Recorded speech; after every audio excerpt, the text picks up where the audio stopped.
Hey there, welcome to Livewire. I'm your host, Luke Burbank. This week on the show, we're going to be talking to one of the most decorated American runners of all time, Lauren Fleshman, who won 5 NCAA championships at Stanford and then 2 national championships.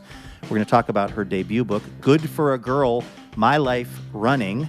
Then we're going to chat with comedy writer Joey Clift about his new digital series, Gone Native, on Comedy Central, which delves into the weird microaggressions that Native people often deal with.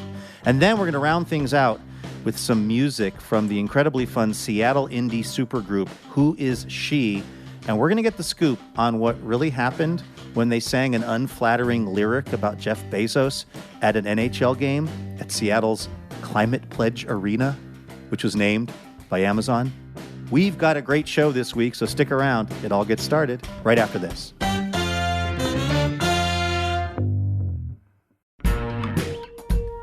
Listen to Grown, a new podcast from The Moth for true stories that deal with the challenges and joys of growing up. Co-hosts Elisa Cosme and Alfonso Lacayo are on the cusp of adulthood, and they're bringing you Moth stories about first crushes, culture, identity, secrets, and more. Each episode, they'll dissect these stories, talk to the storytellers themselves, and feature on-the-street interviews, audio diaries from young voices, and more. Grown is a podcast that reminds us that no matter how old we are, we're never fully grown.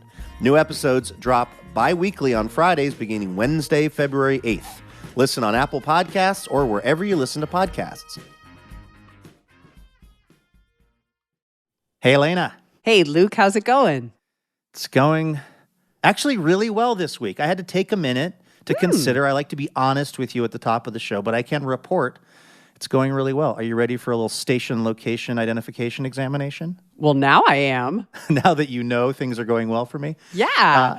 This is the part of the show where I quiz Elena on somewhere in the country where Livewire's on the radio. She's got to guess where I'm talking about. Now, there's some bird notes in these clues, and I'm thinking that might help you because you're the biggest bird expert that I know.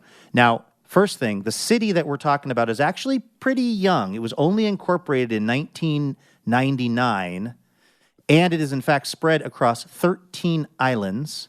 There are some hard-to-find birds that like to live in this city, or at least pass through: the Antillean nighthawk, gray kingbirds, black-whiskered vireo, and burrowing owls. Is it a Florida key of some sort? It is the key of Marathon, Florida, where we're on WKWM. You've done it again, Passarello. So shout out to everybody tuning in down there in Marathon. Should we get to the show? Let's do it. All right, take it away. From PRX, it's...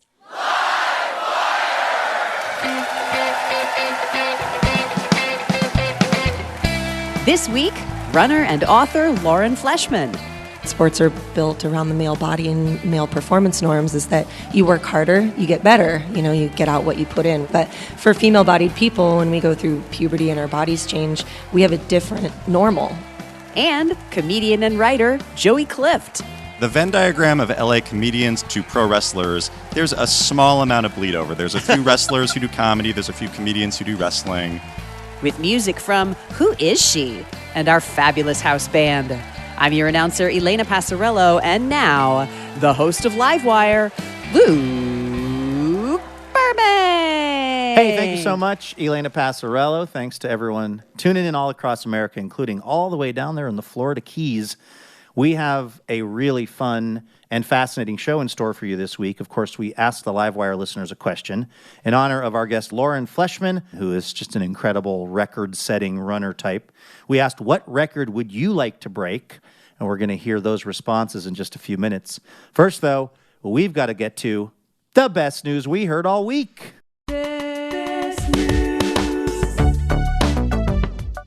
This is our little reminder at the top of the show. There is some good news happening out there in the world. You just have to look for it. Elena, what is the best news that you heard all week? Listen to this amazing story from Fakir, Virginia, where there's a fifth grader named Liam at Pearson Elementary. And a couple of weeks ago, Liam was being a good student and looking through his textbook. Their fifth grade class had recently been talking about the rock cycle. Do you remember the rock cycle? That's like when he asks if you can smell what the rock is cooking? Yes, that's exactly right. That's Okay, they're teaching that in school now. Interesting. Okay. Yeah, it's a pro wrestling unit that all fifth graders in America have to go through. Sure. I would actually believe that, but okay.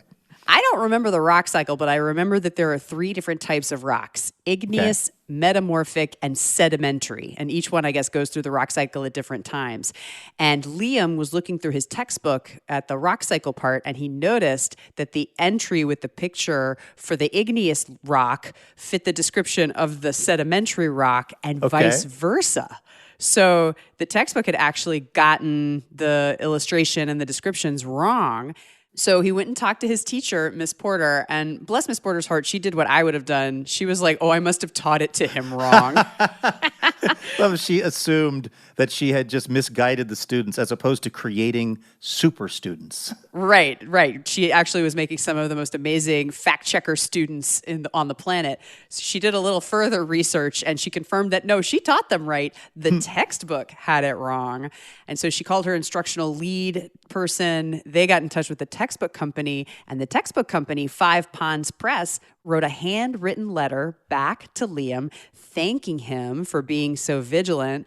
And then Liam got shouted out in his school superintendent's, basically his equivalent of the best news at the school district there. It's called 3 Great Things. And my favorite part about this story is Miss Porter sort of bragging on Liam. And then she says, he is easily one of the smartest students I have. And he has no problem pointing out when he sees something that's wrong. Apparently, he doesn't mind correcting her several times.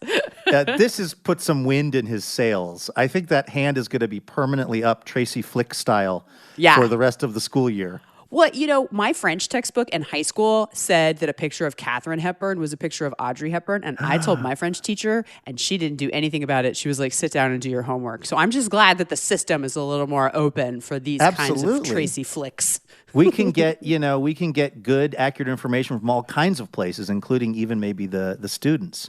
The best news that I heard this week actually came sort of from last weekend, but I'm including it. I don't even know if it's the best news, but it was maybe the most funny thing that I saw. I don't know if you saw this, Elena, but Weekend Update on Saturday Night Live, it's sort of co-hosted by Michael Che and Colin Jost. And it just so happened that last week's episode fell on April Fool's Day. And so Michael Che somehow told the audience when Colin Jost wasn't there yet to not laugh at his jokes. To not laugh at Colin Jost's jokes. As they're about to go on live national television, I want to play you what it sounded like when Colin Jost told a joke. Okay, like Trump will reportedly surrender next week, but his lawyer, Joe Tacopina, who Trump definitely calls Joe Tapioca, said that the president will not be put in handcuffs, though he would consider wearing fake breakaway handcuffs and a Superman t-shirt. So it's kind of a tepid response. This is what it sounded like when Michael Che told a joke. Trump is reportedly being charged with 34 counts of business fraud. Business fraud is also what they call the Trump costume at Spirit Halloween. It's like a torrent of laughter. You can watch Colin Jost just melting on live television. This is the point where Michael Che finally had to explain to Colin Jost what was going on. I told them not to laugh at you for April Fools.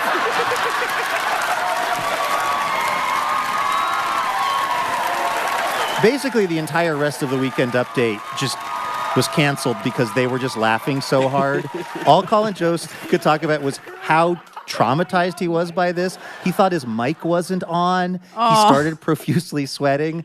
I mean, that must be a literal nightmare that someone like him has had in his past, right? Right, a stress dream. It's certainly a stress dream that I have, and mostly why I'm bringing this up, Elena, is because this is my formal request to you on the show that you never do this to me at a taping of Livewire, because my fragile ego would never recover. Like that feeling of just being out in space as a performer, and you're saying jokes that should elicit at least some kind of response, and it's not happening. I mean, again, I hope he didn't break Colin Jost with this, but it was pretty funny.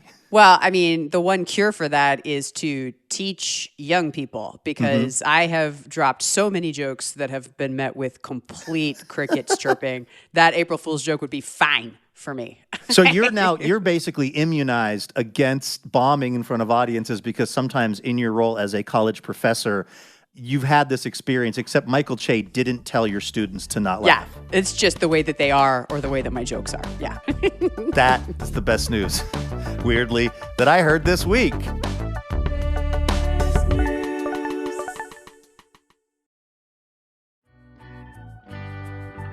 All right, let's invite our first guest on over to the show. She's one of the most decorated American runners of all time, having won 5 NCAA championships at Stanford and 2 national championships. Her debut book, Good for a Girl, My Life Running in a Man's World, is part memoir, part manifesto regarding the treatment of women in sports, which is something she knows all about. Publishers Weekly calls it a rousing call to action. Take a listen to Lauren Fleshman, recorded at the Holt Center in Eugene, Oregon, right here on Livewire.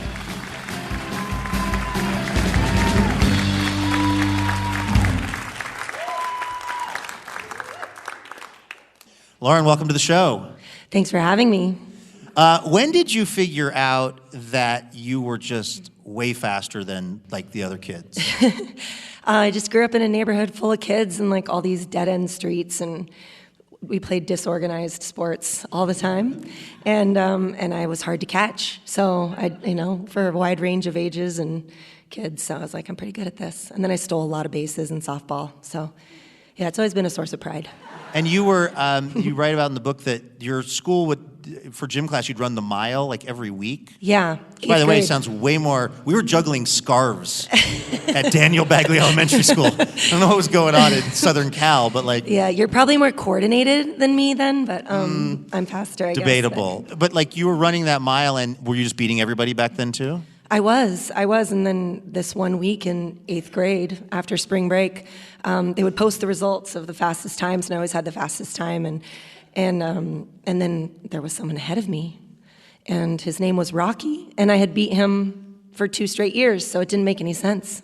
It was devastating. That's actually what the whole book is about. That's the climax right there. End of book. Yeah. I don't want to spoil it.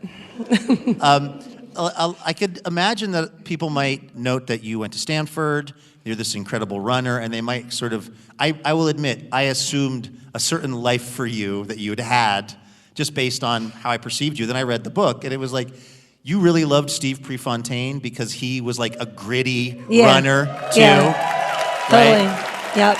I loved his like working class vibes, you know. Yeah. If I could grow a mustache like that, I totally would have.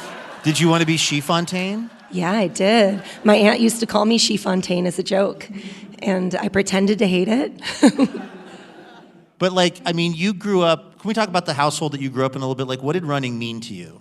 Running was a lot of things. I mean, it was a way to be in my body. It was a way to feel powerful. It was exploration. Like our cross-country team would go all up and around the mountains of our town. And so it was really like freedom, friendship, all those kinds of things. But it was also, once I became good at it and I plugged into the sports system where these big rewards like scholarships and championships, it was a way for social mobility, class mobility, free college, like really life-changing.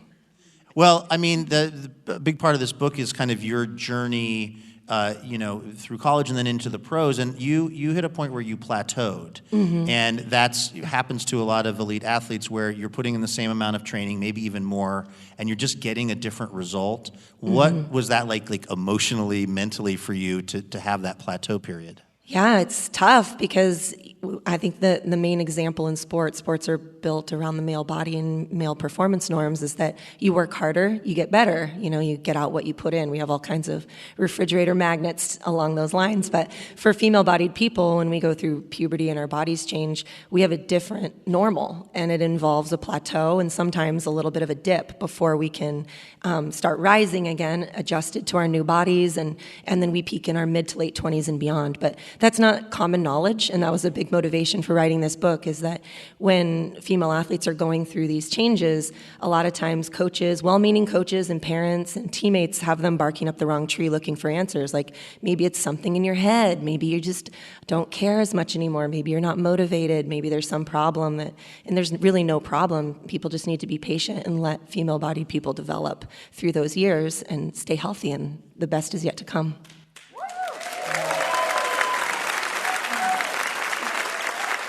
I learned something from your book that I had never thought of before. As a non-athlete is an understatement. But what you're talking about creates this cycle of female-bodied athletes that explode, but they just can't sustain it. And that's kind of the culture of athletes at this upper level? Yeah, it's pretty ubiquitous across a lot of levels, to be honest. It's like as soon as your body starts to change, our culture views that as a negative in sport. For women, it's like this very exciting time for male athletes, but for women, it can be like, I hope my body changes in a way that still works or that someone still views as successful. And we have this very mistakenly narrow view of what success can look like, what excellence can look like in a female body, and that leads to a whole outbreak of eating disorders and mental health problems beyond that, and it's all very preventable. And so I write about this because it's like a very common problem, but it's something that with just a little bit of consciousness raising of really basic stuff, honestly, like periods and boobs, really, like if we can just kind of all be more aware of these things. I want to ask you a little bit more about that and about your journey and some really interesting things that you write about happening to your body as you were moving through this in a moment. We've got to take a quick break. This is Livewire. We're talking to Lauren Fleshman. Her latest book is Good for a Girl. Coming to you this week from the Holt Center in Eugene, Oregon. Back in a moment.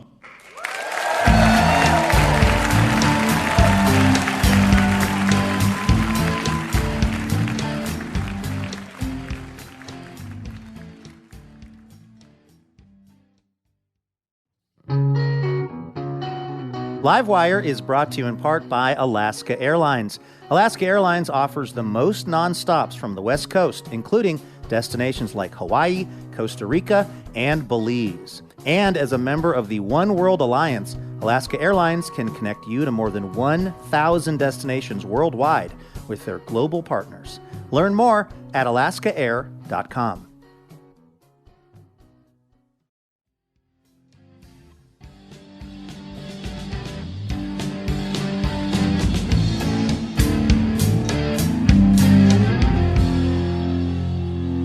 Welcome back to Livewire. This week, coming to you from the Holt Center for the Performing Arts here in Eugene, Oregon. I'm Luke Burbank here with Elena Passarello. We're talking to Lauren Fleshman about her book, Good for a Girl. One of the things that really helped you in your career, you write, was that you just had like a higher pain tolerance than other people. Yeah. And that went down a little bit at a period of time when you were starting to, lose weight to try to sort of get faster? Well, yeah, in distance running and a lot of like these leanness sports, people fixate on weight as the most important thing. Like they look at this physics formula and they're like, see, pounds of weight and movement, whatever. And there's so many other things at play, especially in the female body. When you may lose those 3 pounds or whatever, but then your menstrual cycle becomes disrupted. And when you have menstrual dysfunction, then you have this whole host of problems in your body. Like we think of the menstrual cycle as like for reproduction and whatever. Like it's about so much more than that.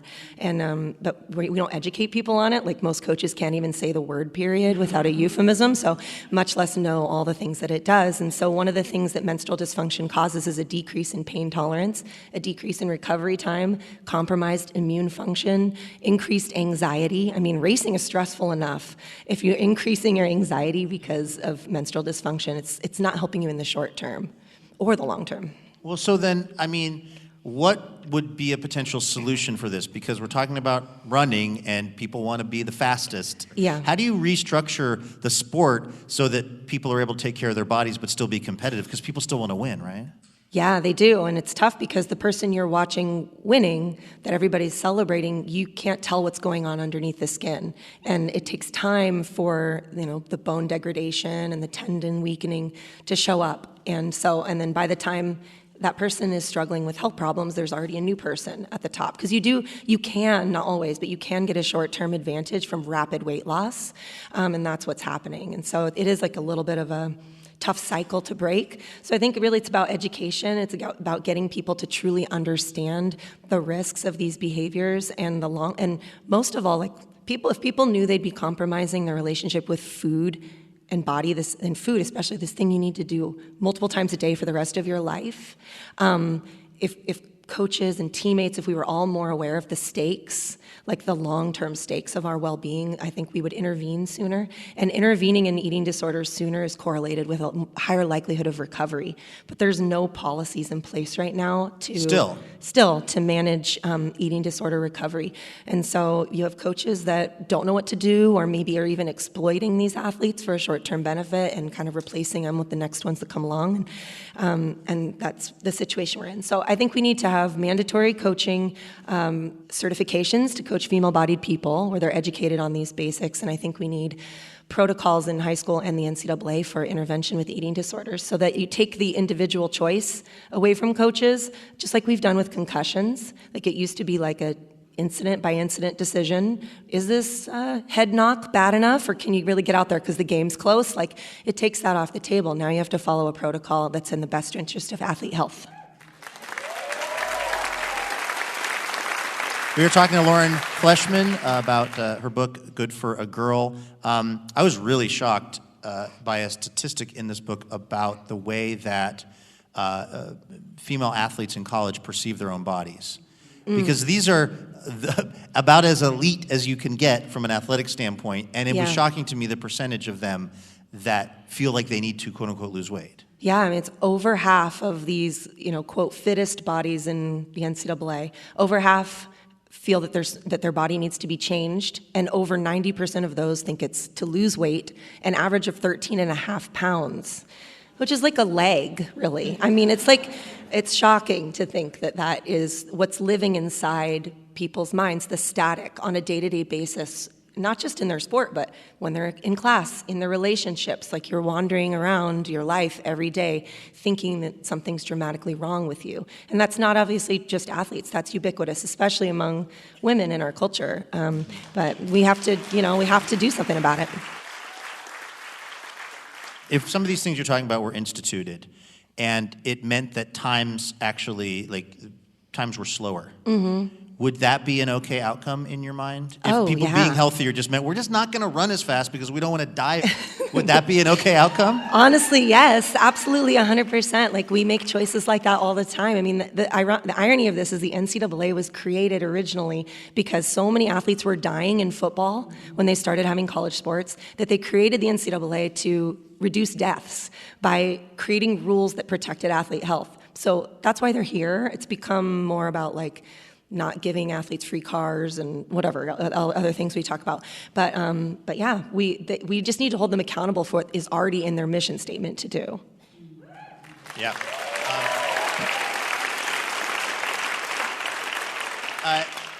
You went pro after college, and you write it's very different being a runner, a professional runner, than it is being like a professional basketball player or a team sport, because it's like you are the team, and you have to find somebody to endorse you, to pay for these trips you've got to take. And you're basically betting on yourself. It seems like a fairly solitary existence. What was it like for you? Yeah, it was really solitary, actually, and I'm glad I'm not doing that anymore, to be honest. But it was like I missed team a lot because I fell in love with running because of my team, that exploration, adventure, companionship, belonging, and college was a similar experience. I mean, there were a lot of difficult moments to that as well, given the subjects we're talking about in this conversation. But that companionship, friendship, being in it together for a common goal is so hard to beat. And so I missed that, and I found I've realized I'm a social exerciser. So people are always surprised. It's hard for me to even just regularly go for runs as a retired athlete, to even do any exercise, because I'm God, that is such a relief. Yeah. Shoot. What? I think everyone hearing this feels extremely better about their life right now. Yeah. I'm no better than my 5-year-old. I'm just are my friends doing it? Okay, if my friends are doing it, I'll do it.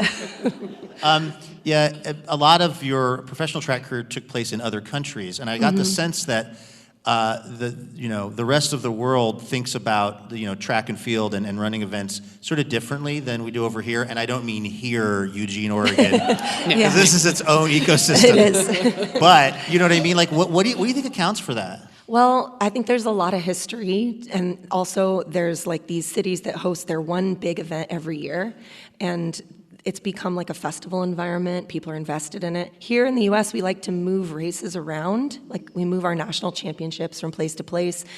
It's hard to gain traction. Plus, we have a really big country. But if you go to a place like Rome, always hosts this big track and field meeting, and it's always packed.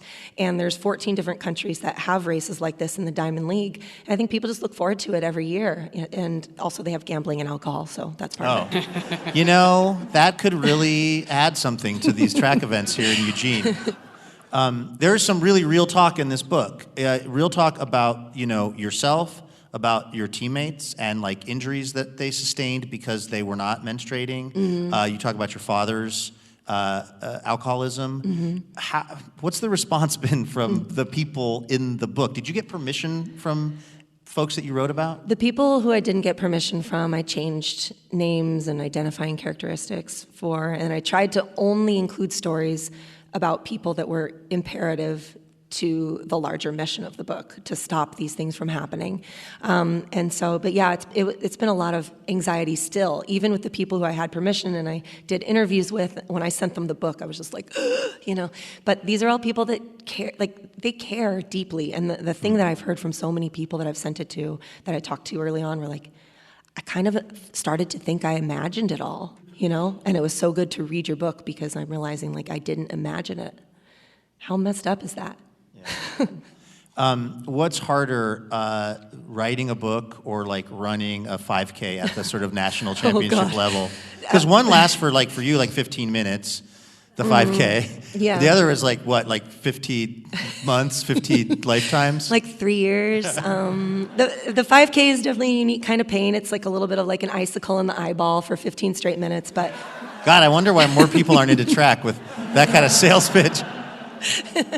But yeah, writing a book was just like a lot of slow loneliness. And like I said, I am a social person. I'm a social exerciser. Turns out I probably also need a job where I'm around people.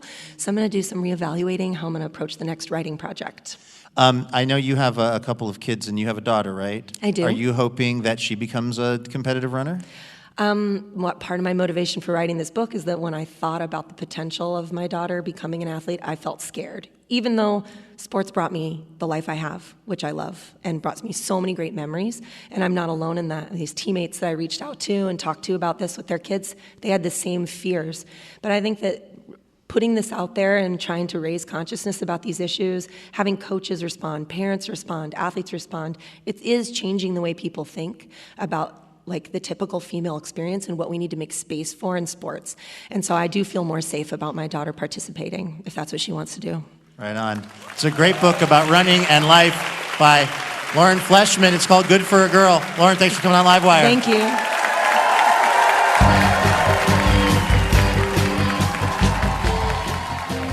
That was Lauren Fleshman, recorded live at the Holt Center in Eugene, Oregon. Her book, Good for a Girl, My Life Running in a Man's World, is out now. Hey, special thanks this episode to Hallie Sadel of Portland, Oregon. Hallie is a part of the Livewire member community and is generously supporting the program with a donation each month. And we could not be more appreciative of that support because it's how we are able to keep doing Livewire week in and week out. Hallie has just been an amazing friend of the show for many years. So thanks, Hallie, for your extra special help this week in keeping Livewire going.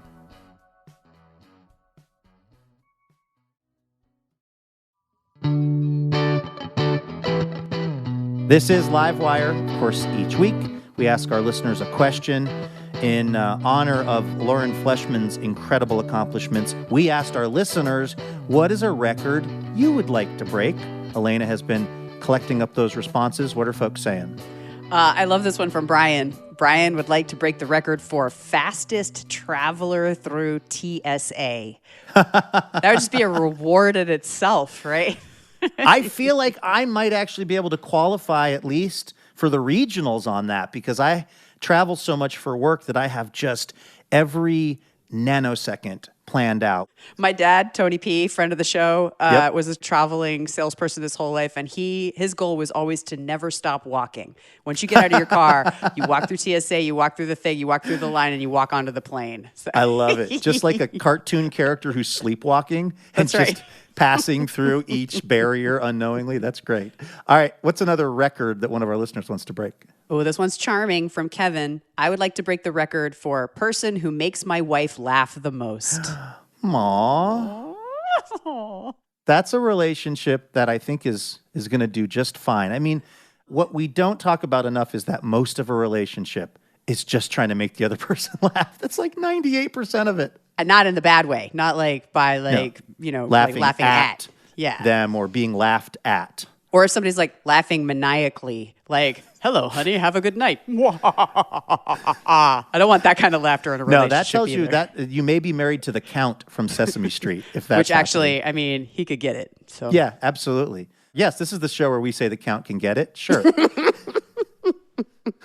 One more record that one of our listeners would love to set. Okay, here's one from Michael. Michael says, Escape, the Pina Colada song by Rupert Holmes. That is the record that Michael would most like to break. Okay. That song, if you listen to the lyrics of that song, it is nuts. It's edgy. Two It's people edgy. that don't want to be married to each other Right. anymore put a cheating ad in a paper, discover that they did it to each other, and then just laugh it off. Yeah, just kind of walk slowly into the sunset, pina coladas in hand. Just, you know what? Just when you're at the karaoke bar and you dial that one up, just sing your little heart out and let's not focus on the narrative. Right. There's so many songs that are like that. Exactly. All right. Thanks to everyone who sent in a response to our listener question. We've got one for next week's show as well, which we will reveal in just a few minutes. In the meantime, let's get our next guest on over to the program. He's a TV writer and enrolled Cowlitz Indian tribal member. Most recently, he created, wrote, and directed the Comedy Central digital series Gone Native, which delves into the weird microaggressions that Native people often deal with and what we all can do to try to cut that stuff out. His award-winning short films have also screened everywhere from the Just for Laughs Festival to the Smithsonian Museum. Joey Clift joined us on stage at the Alberta Rose Theater in Portland, Oregon. Check this out.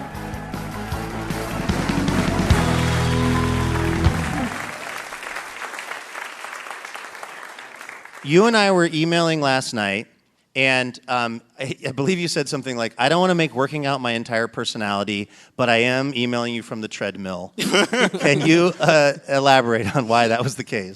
So I, for the first time in my life, have gotten a personal trainer to get in shape for my first and only professional wrestling match in a few weeks. As you can tell, I'm a very noodle-armed weakling. So This is radio. Yeah. I mean, you could actually, be like Ric Flair for all they know. Yeah. Actually, everybody listening, it worked. I'm jacked. I'm 7 feet tall. Who are you wrestling? How did you get involved in this? So I am wrestling three really great wrestlers, Leroy Patterson, Peter Avalon, and Howdy Price. They've wrestled for a lot of different TV companies, and the reason that I'm wrestling them is that there's the Venn diagram of LA comedians to pro wrestlers. There's a small amount of bleed over. There's a few wrestlers who do comedy. There's a few comedians who do wrestling. And I'm friends with a few of these wrestlers. They know that I'm a huge wrestling dork. And they invited me and a few of my friends to guest on a comedy pro wrestling web series called Being the Elite. And basically, they brought us in because one of them was doing a storyline where they lost their hat. They were trying to get their hat back. And they brought me and my friends in as the Hat Boys, three guys who like hats and are experts about hats. Of course, that's your wrestling backstory? Yeah, that's my wrestling backstory. Nice. Huge hat enthusiast, as you can tell I feel by my like you're beanie. going in as an underdog. Yeah. No, I think I'm going in to win. Look, I took a personal trainer. I emailed you from the treadmill. Yeah, I'm trying really hard at this. So, of course, the web series ended with us getting beaten up, no question. And now we want revenge. That's pretty much the pieces on the table for it. Other than trying to build your body into the beef castle that we here at the Alberta Rose Theater can all see, you've been writing and directing a series of digital shorts for Comedy Central called Gone Native. How did that all come together? So the Gone Native came from a few years ago. A few friends of mine were posting on Facebook about a protest against the Washington, D.C. NFL team, which previously had a name that was a little racist, a lot racist. And somebody commented on the post saying something to the effect of, I just got my DNA test in the mail, and it says that I'm like 164th Indian, and I think the team name is fine, so everybody lay off. And of Did course, you find that argument unpersuasive? Oh, yeah. I definitely read it, and I was like, wow, he makes a lot of good points. Good take, bro. And I really wanted to have something to share with this person to, maybe explain to him why what he was saying wasn't the best thing, but the only things that I could really find were like longer think pieces and things that like I'm not going to convince a random Facebook person to read an 8-page think piece about this. So instead I created an animated short called Telling People You're Native American When You're Not Native is a lot like telling a bear you're a bear when you're not a bear. The title is 24 words long, basically a Fiona Apple album title of a short film name. And, I created it kind of to, like, hopefully educate people like that, through jokes in an easy-to-digest way about, just like microaggressions Native folks run into. And, I originally made it just to kind of play at a comedy show in Los Angeles. It did really well, so I submitted it for the festival circuit. It did really well there, and then I got connected through a thing called the Yes and Laughter Lab to people at Comedy Central who, really dug it, and they brought me on board to make a bunch of other shorts, and eventually this Gone Native digital series, which is just a slew of shorts about Native stuff that annoys me. Like, what are some of the other things that you're tackling? So one of the shorts is about, non-natives using the term spirit animal, calling meetings powwows, and things like that. And the short is called Every Time You Say That Something Is Your Spirit Animal, You Have to Give Every Native American Person You Know $25. And then we've got another short. It's called Dear Legendary Horror Author Stephen King, instead of using Indian burial grounds in your books, have you thought about using European burial grounds? Because Europe's terrifying. Paris is built literally on a mountain of human bones. Right. Yeah, has Stephen King heard about this? Because I feel like you make a pretty compelling argument that he needs to come up with a new trope. Right. Yeah, I'm not sure if he's heard of it, although I look at his Twitter and I feel like he might have subtweeted me because he said something about, I forget the exact tweet, but it was something to the effect of just like, writers should be able to do whatever with no consequence or something. And I was like, I think you might have watched my video and you might be annoyed. Mm-hmm. The video where you're asking people to not be casually, or maybe not even so casually racist towards Native folks with the kind of things that they say, and there's so many of those things that are ingrained in white culture that we don't even think about what the implications are. It's obviously also being played for comedy. The penalties that you're proposing are pretty extreme, but they're also funny. And I'm watching it and I'm like, oh, that's a good thing to remember to not say that. And also, wouldn't it be funny if I had to give a house to someone? Like, that would be financially crippling. And then I look in the YouTube comments and people are like, you really think I'm going to give you a house if I say that? Like, I feel like some people are not getting the comedy value of these things. And like, is that, do you feel like that's still accomplishing your mission of at least bringing up the conversation for people? Because I just feel like a lot of folks are missing the point. Yeah, I think it's very funny when people think that their YouTube videos that are 2 minutes long and mainly feature a cartoon bear mauling somebody don't tackle all sides of the issue perfectly. So, I guess to answer your question, I think that people get defensive whenever they feel in any way challenged or like their worldview might be, being changed a little bit. And I think that for Native folks, there's a statistic by a really good Native-run nonprofit called Illuminative that learned through a really great study they put on that 87% of U.S. schools don't teach Native history after 1900. And, that's something that just like talking to non-Native folks, I definitely feel all the time of, people asking me like, if I was born in a teepee, if my reservation had electricity growing up and stuff like that. And, I think that the people that are asking this are doing it from a, not a place of malice, but a place of just ignorance. So I think that for, those like YouTube commenters, there is this feeling of like their worldview is being changed by just the idea of Native people still existing being put into their mindset. And that being something that like they're just annoyed about and crabby about. And I totally get it. I remember when Pluto was declassified as a planet, I was furious. So, I totally get the idea of like something that you believed might not be, accurate and feeling a little bit of anger about it. But, I also think that if those are the kinds of people that are getting mad at my video, I feel like I'm doing a pretty good job. Right. We're talking to Joey Clift, got a bunch of things going, including the video series, Gone Native. Now, what are you hoping to accomplish with the series as far as moving the needle, I guess solving racism completely? Somewhere between moving the needle and solving racism completely? Wow, that's the first time anybody has ever asked me that question. I'm a comedian. I came up with, ideas for videos toward stuff that I'm passionate about, and I made them because I thought they'd be funny. But I think that for me, it's less going into it with like a broad, I'm doing this to, shape minds or whatever, and more of a position of like a lot of really cool stuff has come out of it. Like the bear short that I mentioned a second ago, I've seen, comments from people on TikTok that have said that their kids who are Native get bullied at school, and for a long time they didn't really know how to combat that.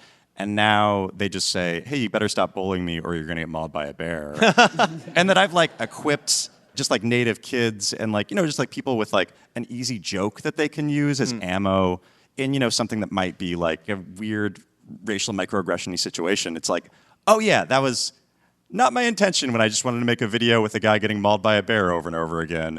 But like after the fact, hell yeah, I know that you're also pretty deep in the world of Cats. Oh, hell yeah. And not the musical, although maybe that too. Also the musical. But, okay. Nice. But do you maintain a Facebook page for celebrity cats or the cats of celebrities? Yeah, so I created a Facebook page called the LA Underground Cat Network, which is a Facebook page for Los Angeles comedians to share pictures of their cats. It has 15,000 members. And it's created 2 offshot groups. If you're wondering if the reason for that is drama in the first group, you are very right. Wow! What is the drama? Spill the tea, Joey Clift, about what's going on at the main LA Underground Cat Network Facebook page. Okay, so I've been waiting to vent about this. So the LA Underground Cat Network split of 2019 was originally the group was created to share cute cat videos, and then it became honestly this really useful resource for like people in the LA cat rescue community. And the comedians were like, "Why is this useful stuff being posted?" And the cat rescue people were like, "Why are like cute pictures of cats being shared?" So then I created a group specifically for the cat rescue people to kind of do their thing. And then there were like people that were like, hey, wait a second, people are posting stuff that isn't just cute cat photos in the main group. They're also posting like funny stories. I just want photos and videos. So then I had to create a third group that was like, this is just photos and videos. Yeah. Joey Clift, everyone. Yeah. That was Joey Clift right here on Livewire. You can catch Gone Native on YouTube. And that wrestling match that he was talking about, the Hat Boys, it happened last week, right, Elena? Yeah, I'm a big fan of Joey's on social media, so I was so happy to see a picture of the 3 Hat Boys making evil poses in front of an Arby's sign. Of course. Because it's a big hat, yeah. If you want to see how that all went down, you can check out Joey's Twitter account, where he's been documenting all of it. It's at Joeytainment. All right, this is Livewire. I'm Luke Burbank. That's Elena Passarello. We have to take a very quick break, but don't go anywhere, because when we come back, we are going to talk to a indie supergroup from Seattle who is She. And we're not only going to hear some great music, but we're going to hear the story on how they got in big trouble at an NHL game because they changed a lyric to be about Jeff Bezos, and it was at an arena named by Amazon.com. So stick around for that. It's coming up in a minute.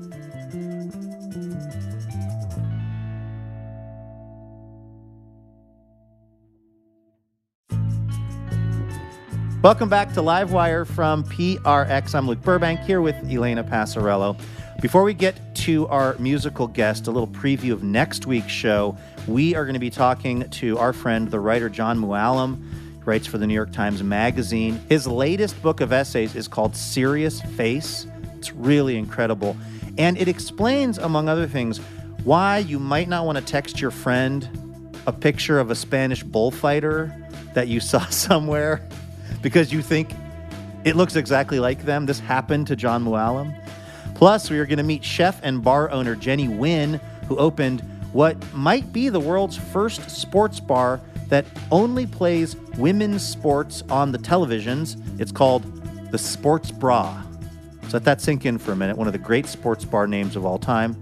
It just so happens to be right here in Portland, Oregon. Then we're going to hear some music from our friend, the one, the only Laura Veers. And as always, we're going to be looking to get your answers to our listener question. Elena, what are we asking the listeners for next week's show? We want to know, nay, we have to know, what is your dream business? And I like that this is open. So this could be a dream business that you yourself would like to run, or a dream business that you'd like to patronize, I'm assuming.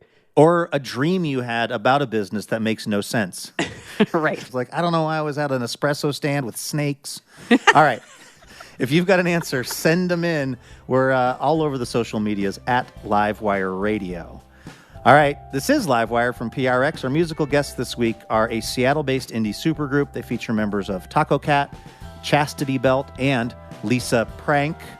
The band started out as a songwriting and friendship project based on missed connections ads, and they released a debut record called Seattle Gossip. Take a listen to Who Is She here on Livewire, recorded at Town Hall in Seattle, Washington.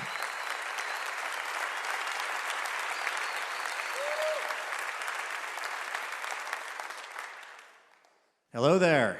Hi. Hi, welcome to the show. Thank you for doing this. Thanks for having us. We're stoked.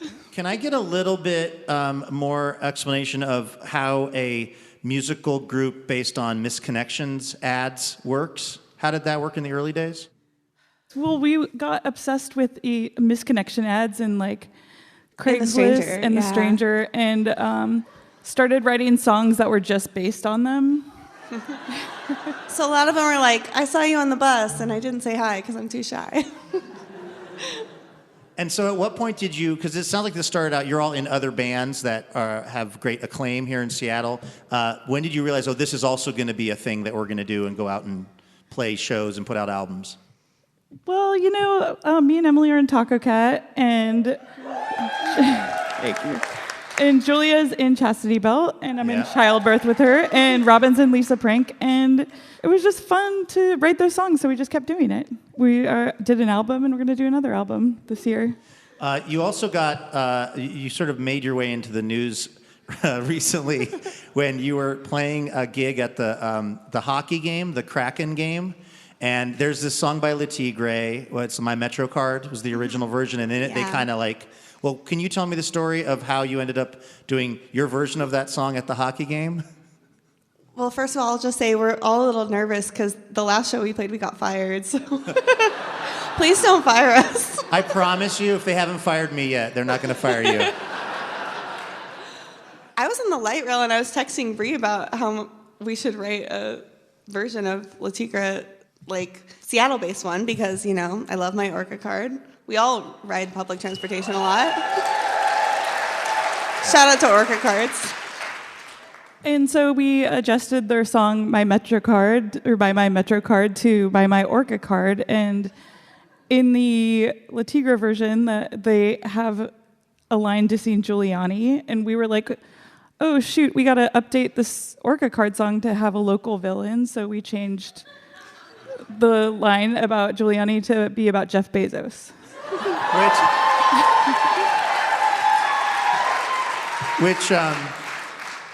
Which took on a certain resonance because you were playing in Climate Pledge Arena, which is owned by Amazon or paid for by Amazon.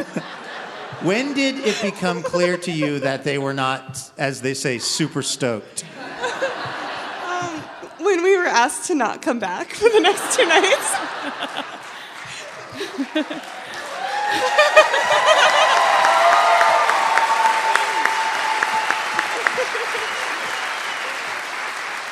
Well, I feel like it immediately made you heroes to a certain segment of this city and region. So without further inquisition, could we hear the song banned at Climate Pledge Arena? My Orca Card from Who Is She?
That's Who Is She?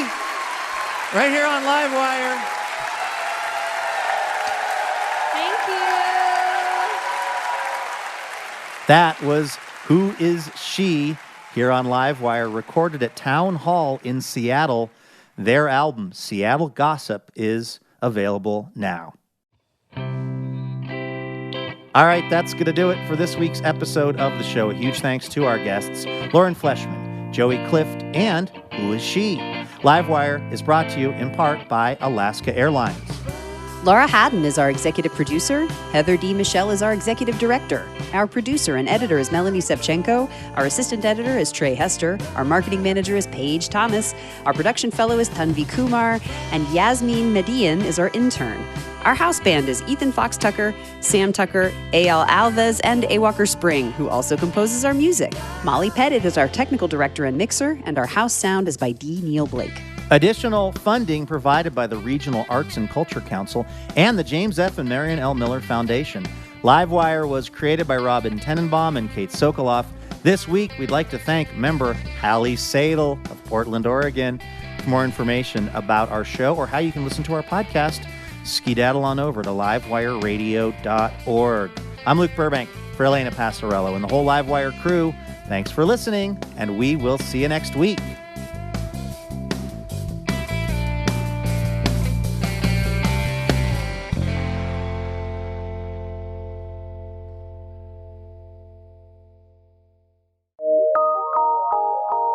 PRX.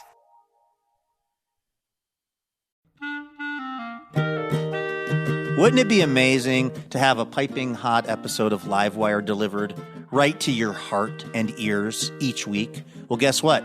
That can happen when you subscribe to the Livewire podcast feed, and you'll get the joy of surprising conversation every week. So go ahead and do it. It's super easy. You click on the button at the top of your podcast app, and bam, you are Livewire subscribed. And if you're still, feeling the love, if you're enjoying the show, hey, maybe you could hook us up and leave us a quick review. That'll help more people find out about Livewire. And thank you.